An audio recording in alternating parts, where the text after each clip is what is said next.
નમસ્કાર દર્શક મિત્રો, એચડી ન્યૂઝમાં આપનું હાર્દિક સ્વાગત છે। હું છું આપની સાથે આરડી વાઘેલા। જોઈએ આજના મુખ્ય સમાચાર। અંકલેશ્વરની જીનવાલા હાઈસ્કૂલ ખાતે પોલીસ કર્મચારીઓએ પોસ્ટલ બેનરથી મતદાન કર્યું।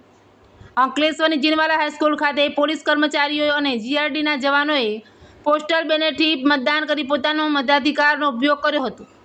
અંકલેશ્વર તાલુકા અને જિલ્લા પંચાયત તેમજ નગરપાલિકાની સામાન્ય ચૂંટણી 2026ની પ્રક્રિયા હાલ પ્રગતિમાં છે।